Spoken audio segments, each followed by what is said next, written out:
Hi guys, it's Anton at Algarve Trail Riding Tours, and today I'm going to give you my 5 top tips to make you a better trail rider. Okay guys, tip number 1 is standing on your feet. Now this is probably the most basic tip that I can give you, but it's perhaps the one that will help your riding the most. I'm not going to go into a massive detail just now, but I'm just going to give you a very quick example of the correct riding position. That's a nominal riding position for most of the riding that you do whilst you're standing. Guys, the basic idea is that you stand on the center of your foot here on the foot peg.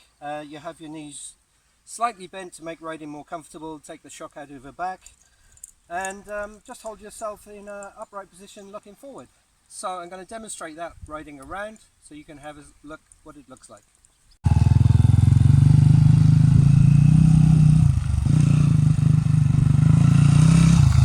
Right guys, this is tip number 2. It's another very simple exercise that anybody can learn at any time. You don't need to put much time aside to learn this one, but it's a very useful tip, especially for riding steep hills, dangerous hills, tricky situations. It's basically fingers on levers.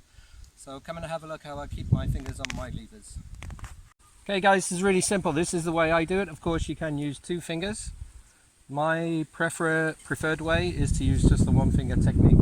So, hands on bars, 1 finger on the front brake, 1 finger on the clutch, and I keep them there all the time. Pulling the clutch allows me to lose a bit of speed or reduce the drive to the back wheel if I'm going up a steep hill. Obviously having a finger on the front brake means that if there's a dangerous situation, I can respond immediately and slow the bike down or stop the bike. So there's tip number 2. So tip number 3, this is the one that I really enjoy doing at any time.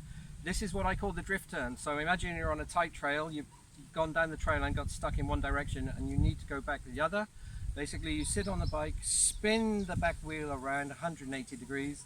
That gives you the chance to exit down the other way. This is a really useful technique. I use it all the time. So I'm going to show you how to do that one now.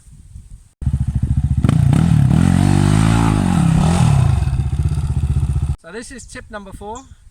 This is the precursor really to being able to do wheelies. Popping the front wheel. The reason why that we pop the front wheel is to get us over obstacles that are on our path, mainly things like dropped trees and rocks, or any situation where you feel that you need to bring the front wheel up safely to aid you going either a little bit faster or just to help you get through a tricky situation. It's also very useful for coming through big puddles or water crossings. You can pop the front wheel as well. So I'm going to show you my simple technique of popping the front wheel. It's not a wheelie, it's just popping the front wheel.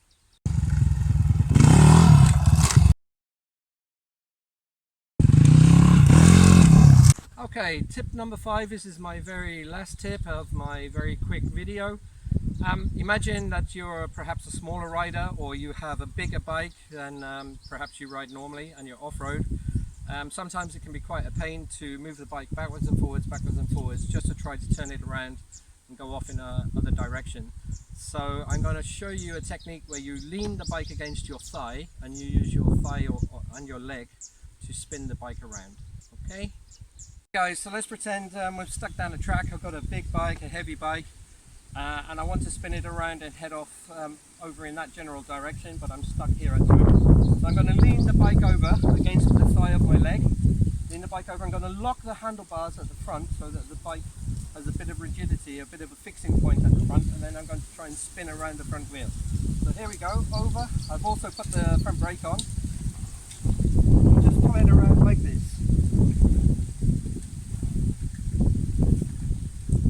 There we go.